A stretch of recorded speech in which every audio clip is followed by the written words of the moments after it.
Greetings and blessings, everyone. My name is Dr. Sorrell, and I am a licensed professional counselor, school psychologist, and Mrs. Black Maryland International Ambassador 2020. Welcome to another edition of Managing Anxiety in the Storm, where I discuss anxiety and other mental health disorders that that pertain to the times that we are in today. And in addition to talking about these disorders, I give sound advice and talk to you about how you can be victorious over these issues. So it brings me great pleasure to introduce a friend and colleague of mine, Dr. Kizzy Pittrell. She is a licensed professional counselor and Zumba fitness expert, and we are going to talk about the benefits of exercise when dealing with mental health. So welcome, welcome, welcome, Dr. Pittrell. Thank you. Thank you. Welcome. Hey, everybody. How are you? I'm Dr. Kizzy Pittrell. Like Dr. Sorrell just mentioned, a licensed professional counselor based in Baltimore, Maryland. So my career, of course, is mental health. I've worked with, just about everything from children, adolescents, adults, various facilities, corrections, outpatient mental health, clinics, correctional settings, school settings, so kind of covered most of my bases. I'm currently in private practice, and I'm also managing an outpatient mental health clinic in Baltimore City. And I just opened a psychiatric rehabilitation program, so that's still building and growing, but I'm really excited about that. But outside of all of that, I enjoy exercise. I love working out, and I love one of my favorite exercises, types of exercises is Zumba. So that's my go-to. But I've loved exercise. But of course, I know we're going to talk a little bit more about Zumba and all of that great stuff. So, but welcome. Thanks for having me. Yes, I'm so glad that you are here, and I love exercise as a form of self-care as well. So I'm so glad that we're able to talk about this today. So you are a licensed professional counselor, and you do a lot of work within the field of mental health. So what made you interested in doing Zumba? So I want to go back before I talk about what's going on now. So I've always been into exercising. I'll just start there. Had a couple of memberships at various gyms locally in the area. Wasn't always, so fitness was always a part of my life, not the other piece. And I think people oftentimes misconstrue that. Like, you also have to eat well. And I'm not saying diet and these fads and trends with diet. And actually, I don't believe diets work. That's just my thing. But you do have to eat well. So even though I would work out at the gym, I didn't eat well, probably like 85% of the time, because there's a formula to that. So I'm going to go back. So I was working out, just, going to the gym, doing my own thing, my cardio, a little bit of strength training. And one of my girlfriends, who's actually a Baltimore and Howard County, she's a Howard County reading specialist. She was also into fitness as well. And one day she was like, we should do this Zumba class at the gym. And I think at the time it was Bally's, which is now LA Fitness. And I'm like, Zumba, what's that? She's like, it's fun. I've been before. We should try it. And this probably was about 2006, 7, somewhere around there. So I'm like, okay. So we met together at the gym to kind of buddy up. And I took my first Zumba class. I'm like, wow, this is exercise. It doesn't even feel like exercise. I felt like I was dancing the whole entire time. And I think from that point on, I've been like Zumba kind of was like my go-to, because it never felt like, I think most people, they think like exercise could be one or two things. It could feel like a chore. Like, okay, I worked these 8 hours, I'm tired, but I'm gonna go and put this 30-minute in and get this workout in. Or for some people like myself, it's part of my self-care. I don't think it's ever felt like a chore, because I love exercising, but there are some parts, some types of exercises that wasn't particularly appealing. But Zumba was actually one, because it was fun. It's like you're dancing the whole entire time. There's different dance moves. The music is great. Like, it was great. So after that, I just, would try to find Zumba classes. And yeah, so I'm going to credit her, my friend, her name is Tamara. I'm going to credit her for like introducing me to Zumba. And of course, me just kind of finding my way. And since that time, I've, of course, ventured off to other gyms and I've been a member at other places before, other gyms. I'm currently at the gym that I'm attending. It's called YouFit. I'm not sure if there are too many of them. I know there's only two that I can think of on this side in Baltimore. One's in Baltimore City and Baltimore County. They have classes. Actually, they do have a Zumba class, but I never tried their Zumba class. But I know like some gyms like Planet Fitness, they don't have like the classes, so you just kind of have to work out. But yeah, so there's so many, there are people out there that teach Zumba classes. So I've like been to a couple of different places in the city and in the county where there are instructors who teach classes, and even some instructors who even teach classes outside. Since we've been on quarantine, there were people teaching classes virtually. So yeah, it's fun. I love it. So that's kind of how I got started, and yeah, kind of, how I fell in love with Zumba. Wonderful. Well, with your own personal fitness journey, how has it helped you physically? How Oh has it my helped you reach your goals, your fitness goals? Wow. So again, going backwards. I think people oftentimes miss the formula that you have to have a balanced appetite in order to, and also work out. So I attend so outside of YouFit, that's the gym that I actually I pay a membership to. I also attend a fit camp. It's called Affirm Fitness, located here in Baltimore City. Shout out to Affirm Fitness. And so there, it's not a gym necessarily, but we do they have court classes and they have personal trainers and things like that. So kind of going back to my formula. So all these years that I've worked out, I thought, okay, I'll work out. I can eat kind of whatever and just burn it off. I think that's kind of what most people do. So you don't really see the results. Now, don't get me wrong. There were times where I did see some results. And there were times that I kind of plateaued. Like I may have, lost a few pounds. I'm like, okay, I'm making some progress. And then it just kind of stops. But it never fully came to me that, you do have to, eat better all the time. So,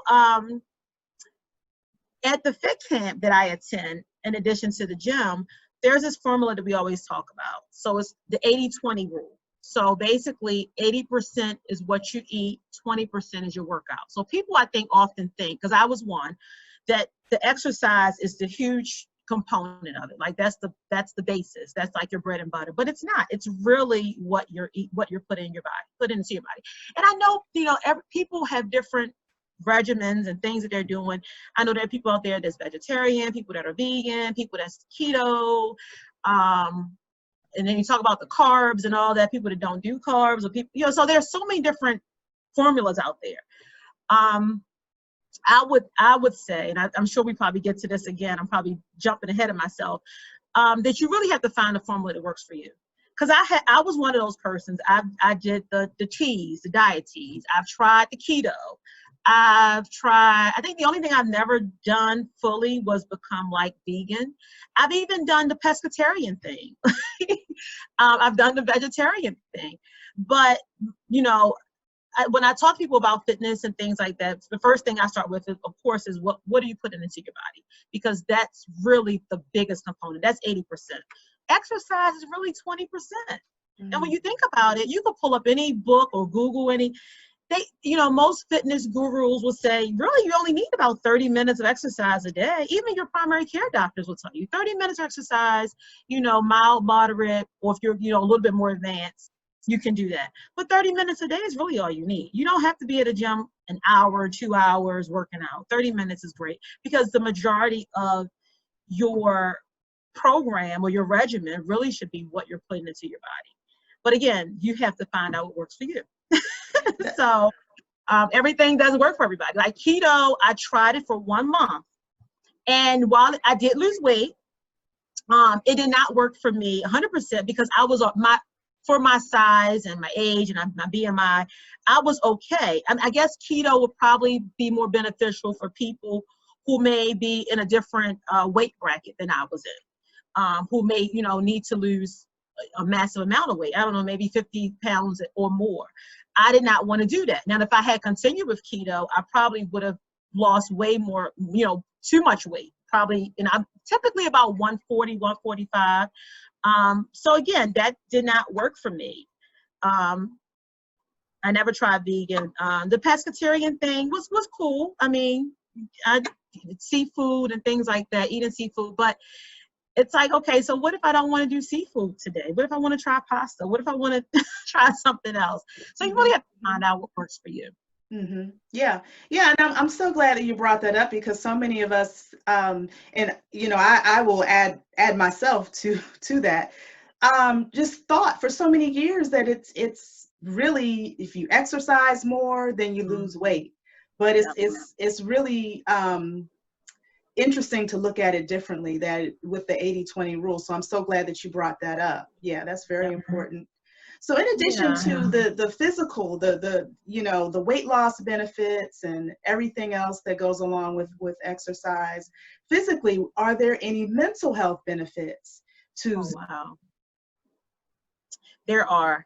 And actually, that is another reason why I really got into it. So I'm going to say, even though I worked out pretty much the majority of my young adult years, I would say starting like in my mid-20s up until now, I would say this is probably the healthiest I've been emotionally and physically. And I'm 43.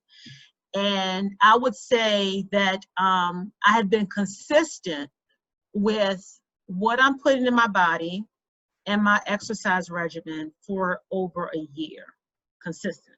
Because again, prior to that, I would work out, but you know, you work out a little bit and you go and eat bad and then you work out harder. So it was like this whole game. And so another thing I tell people is that, you know, you can't outwork a bad diet. And that's what I was trying to do. And I think that's what many people do. They try to burn as much as they eat, and it doesn't work that way.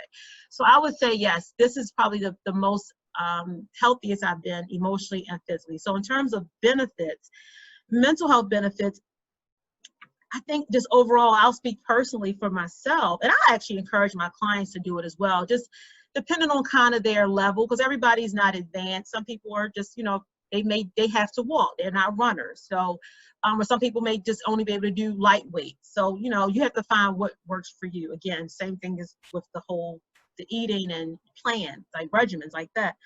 But I would say my stress level has decreased, because you and I both know that our job is a very thankless, our careers, I'll say that, our careers, it's a very thankless career, but it's a very stressful career.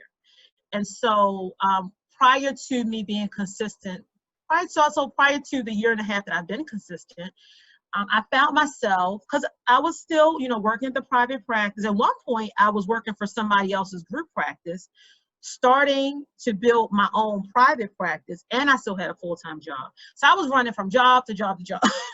So what I'm doing on the way, you stop at Chick-fil-A, you're stopping at Starbucks, you're stopping at Dunkin' Donuts. When I worked with the juvenile offenders, this wasn't that long ago, like 2014, 2015, there was a Starbucks on Charles Street. I worked at the juvenile facility on Gay Street. So there was a Starbucks on Charles Street. There was a Starbucks downtown by in the harbor. So there was no, you know, I would easily stop there every morning. And then you don't realize like how much you know, first of all, you don't realize how stressed you are, because I think that people tend to carry stress differently, and of course they manage it differently. So you don't realize. So even though, you know, I will always say, well, I don't feel stressed, but I really was. And I was, you know, drinking the caffeine to just stay up and be, you know, keep my eyes open. So I would go do my full-time job, work with I was supervising substance abuse counselors there. Sometimes I would conduct an assessment or two, leave there, go into the practice, either mine or the group practice I was working for. And I mean, Deirdre, when I say like by 6:30, 7 o'clock, I was like ready to fall asleep, because I was tired, you know, I'm eating on the go, drinking all this caffeine, just wasn't giving myself the best care. And of course, if I'm not caring for myself, then my clients suffer. So I said, you know what, Kizzy, you have to do something. There's no, and then of course doing it all over again, going home, you know, spending the time with my husband and daughter, whatever time I could, and then doing it all over again. And I said, I can't keep doing this. Like, this is not working for me. My work-life balance was all over the place.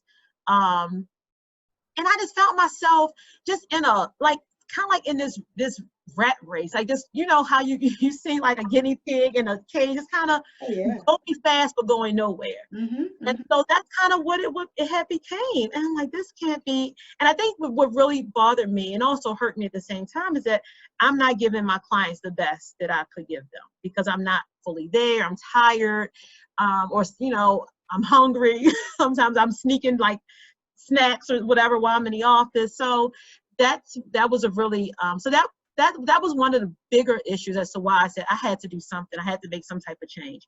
So in terms of benefits, it has really reduced my stress level.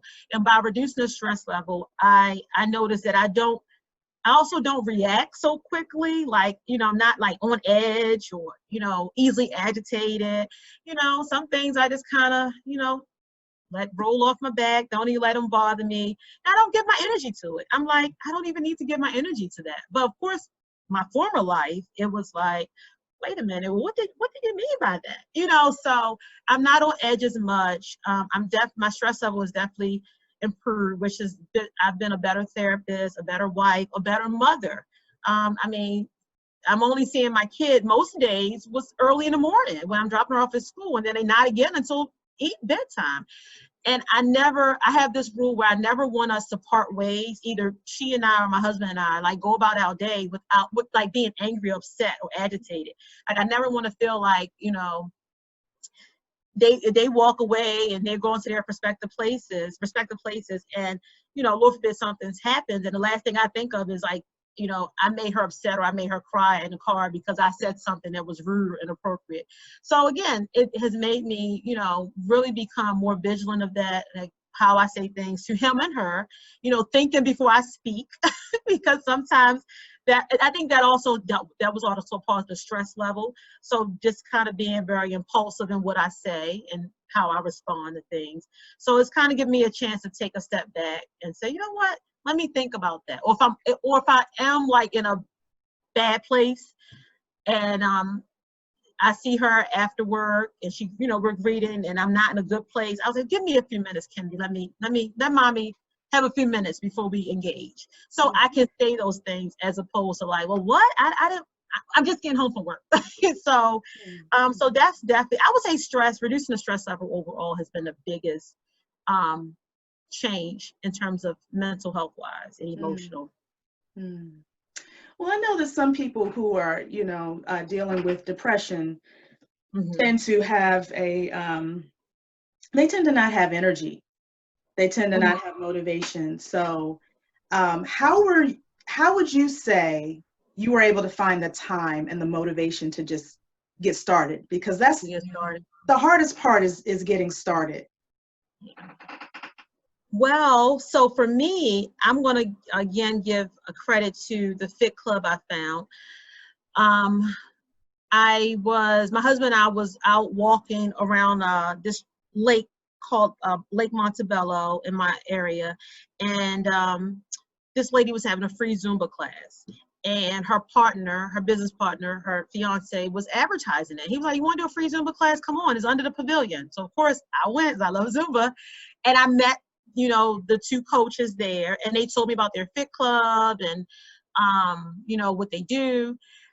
It actually took me about another 3 to maybe 4 months before I actually attended their Fit Club.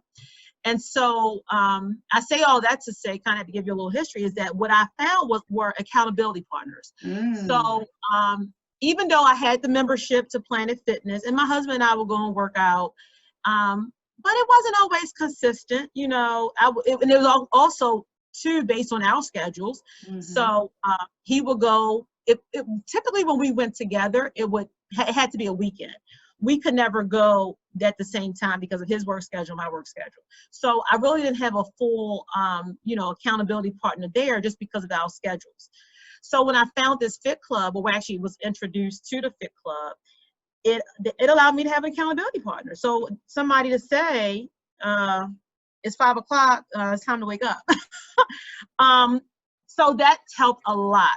And, you know, we follow each other on Instagram, Facebook.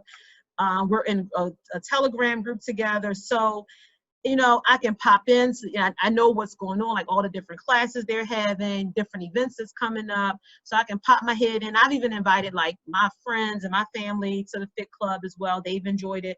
So again, having accountability partners made a difference for me. Having somebody to say, you know, are you going to this class? You checking, you know, you're doing this. And we've even taken it out of the fit camp. Like some of us we've even met up at the gym because we all, you know, may have the same membership to like Youth Fit. So we've met up at the gym. So having accountability partners has definitely been a big plus. And also in terms of motivation, I think it was just more internal also. Now that was my external motivation, having that accountability, those people to say, okay, we're going to do this at 5 o'clock, meet us at the track. So that's that. But internally, I was like, you know, I want to, you know, be alert for my clients. I want to be alert for my family. I want to have energy. I want to, you know, reduce my stress level. So internally, I had to make a change because I knew that what I was doing wasn't healthy and it wasn't good. So that has been what has given me the motivation. And since quarantine, even though, you know, the gyms were closed and all that, my accountability partners and we meet on Zoom. So we still in the morning. And actually, to be honest with you, I really love working out at home because, you know, like before, we would meet up at the gym at 5 in the morning, right? But you still have to get up, do your hygiene, your clothes on, and drive there, which means I would have to get up at like 4 o'clock, 4:15 to do all of that and meet them. Now, I can just roll out of bed, throw on my sweats, you know, do my hygiene, and go downstairs to the basement. So, and turn on Zoom. So what we did was we just improvised. We brought our weights, you know, some people had already had some things, and we find different routines online, and we do it for an hour. So we work out from 5 to 6, 5 days a week. And I love it. So I know the gyms are opening up today, but now I'm like, do I really want to go back to the gym? Like I really enjoy working out from home. Wow, that's wonderful. That's amazing. You have an amazing fitness story. I love how you were able to find that motivation and find that time. And then you really touched on a big part, which is accountability, and how other people saying, look, you know, you got to do this, how that helps, you know, even with the exercise that I do, having that accountability really helps me when I'm feeling unmotivated. So you can easily go there. You can easily feel unmotivated. Like, and the other thing is, I think too, just like I mentioned with the eating and also knowing what works for you. I know people, you know, some people think exercise is a chore. I was one of those people at some time I think, oh, maybe I don't know. I had a long day. I'll skip it today. But you just have to find the time. You know, so I heard people say, well, how am I finding time? How am I finding time to just add one more thing into my schedule? You just have to find time. So I know for me personally, evenings, at one point, I guess evenings was good because I didn't have clients and things like that. But I have to do it in the morning. Like once I get up and it kind of gets my day. It's like a jump start. it jump starts my day and get me going. So I get up in the morning, just make the conscious effort to try to go to bed at a reasonable time. Get up in the morning and work out, and my day is set. And then you think about it, you're done. You don't have anything else to do unless you really want to do something else. Now, and I know during quarantine, I would try to pick up another exercise in the evening. So if I work out with my crew in the morning, I would do maybe like a virtual Zumba class on Thursday or something like that. But you really don't have to. But again, you have to know what works for you. Now, maybe if you're a morning person, like work like 7 to 3, you may have to work out in the evening. But it works for me. It works for my whole work-life balance because I can do that in the morning, and I still have the rest of my day and my evenings to see clients. So. Well, and it's good that you found what works for you. And, like you said, everyone has to sort of figure out what works for them. Now the thing is with us right now, sort of being in the middle, we're kind of quarantined. but we're in that phase 1. Some people are phase 1, some people are phase 2. I have kind of gotten confused about which county is in phase 1 or phase 2. Is it phase 1.5? What does it mean, and all of that? So there is a lot going on, but I will say that with what we're going through, it's a very stressful time. It's a very overwhelming time. So I'm just wondering, how does exercise really help people cope with this storm that we're in, the storm of COVID-19, the police brutality that we're seeing on television, the racism that we're all talking about? Of course, that's been going on for hundreds of years, but we're talking about it and acknowledging it, and it's such an energy drain. So what do you say about all that with regard to exercise? Wow. So I think just overall, as we already said, exercise does help to improve one's stress level, right? And in terms of everything we're saying, because it can be overwhelming, it can be draining. I have a few thoughts about all of that. I think that, you know, when anyone feels like they're at that point where it's just too much, you have to disconnect. You know, so that means turn off the TV, remove yourself from social media, and just disconnect. In terms of exercise, and I'm going to add the accountability piece in here as well. I think that's why it's great to have an accountability partner or partners when you are working out, because they're the ones that can kind of, you know, help you anchor your storm a little bit. They're the ones that are going to be your cheerleaders, and they're going to say, you know what, Kizzy, you're not looking too good today. How about you come for a walk? Or how about we go ride bikes, or, you know, something like that. So they're going to be, you know, always kind of pushing, and then there may be some days where you're going to have to push them. So that's another reason why it's great to have those accountability partners, so you guys can motivate and pull and push each other. And so with that being said, again, disconnecting if it's too much and too overwhelming. I think that's first and foremost. And even I found myself having to do that. But then with exercise, when you disconnect from the world, exercise is it can be that filler. So it takes your mind off of it. It gets your adrenaline going, and, you know, it actually, so I'm not going to go into the whole chemistry piece of the brain anatomy. Those endorphins make us feel good. So it makes you feel, it puts you in a better, you know, emotional space, because, you know, you're giving your body, like, you're filling your body up with all this great oxygen and energy, and, you know, you're with people that are motivating you, and you can talk about other things. That's the other thing. You don't have to talk about, you know, the police brutality. You don't have to talk about, you know, the racism. You can talk about, you know, well, I don't know what, you know, or maybe make up a routine, make up a new routine. So, you know, I think that's another way. So it takes your mind off of all of that stuff. You're disconnecting. You're actually, you know, filling your body up with all of these great endorphins and energy to be able to be the best person for yourself, for your family, for your friends. Yeah, I think those are like the biggies, because, and I'm just using myself as a personal example, because those are all the things that I did. When it became overwhelming, I disconnected. I think I even disconnected from social media for like a week, almost a week, because it was just too much. And then, you know, the people back, you know, back and forth and all of that. So I just disconnected. Of course, I found other things to do, because exercise should be roughly 30 minutes to an hour, depending on your level and kind of, you know, what you can put in. But that's really, you know, I would say 30 minutes if you're, you know, you don't have to be 2 hours working out. It could be 30 minutes to an hour. So in those times where I wasn't working out, I just found other things to do. So doing things around the house, shopping online at Amazon, watching Netflix, you know, so but in terms of exercise, and those are, you know, the biggest thing is just to disconnect. It gives you the opportunity to disconnect, to have these accountability partners that you can connect with, and it makes your body feels good. And of course, if your body's feeling good, naturally, I hope so, that people are going to be more mindful of what they're putting into their bodies. Because I didn't touch on that point, but we know that certain foods alter the way we think and feel. So, you know, too much carbs or too much red meat, it does make you feel tired and sluggish. lethargic and all those things. So you have to be really mindful of that. I think, you know, for a lot of people who are already depressed, some people tend to overeat, and when they overeat, they're putting all those bad things in their bodies, which doesn't help depression, because now you're not only sad, but you're also like full of all this stuff. And that just, you know, so again, have to be mindful what we're putting in our bodies as well, because it works both ways. Very good. Very good points.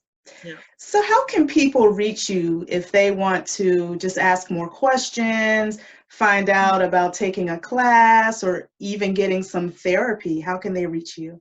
Okay, so a few things. So I do have a page just strictly for exercise, and I oftentimes post like what's going on. If like the fit camps, if they're having any, you know, events like a Zumba class or a step class or kickboxing class. So that Instagram page is called Get Fit. Let me double check, because there's an underscore with Dr. K. Okay. But I think underscore, because my daughter created my page. So that page is called, let's make sure. Yes, Get Fit, GETFIT with underscore Dr. K. So that's a long name, but that's what it is. Get Fit with Dr. K. Get Fit with Dr. K underscore between a with and a doctor. So that's the fitness page. In terms of therapy, so my number for therapy, they can call me directly, is 410-635-0312. And I also have a email address for that. So my email address for therapy is Ross, ROSS, which is my maiden name, Ross counseling spell out, @gmail.com. Excellent. Wonderful. Well, I just want to thank you so much. Thank you so much for being part of my show. You're my first guest. So this has been great. You know, because the first thing that I wanted to talk about was just really the link between mental and physical health, and how physical health can really help with, if you improve your physical health, how that can improve your mental health. So thank you so much for explaining that to everyone. This has been a great show. So again, thank you so much. And I want to thank all the viewers as well for listening to this. You all could have been listening to any other content at this time, but you took the time to listen to us. So thank you so much. And I want you all to please comment if you have any questions, if you have anything that you'd like to say to Dr. Pittrell, please comment, please like, please share this video. And I will be having more shows in the future. If you have any comments or anything else, anything that you'd like to say about future shows, please put that in the comments. Dr. Pittrell, did you have any last words or anything else that you wanted to say? No, only thing was, I guess I'll leave you with this. Remember the 80-20 rule. So it's 80% of what you eat and 20% is your workout. Excellent. Excellent. Okay, well, thank you again. And again, this has been an episode of Managing Anxiety in the Storm. And thank you again for listening, for watching, and I'll see you soon for an upcoming show. Bye-bye. Bye-bye.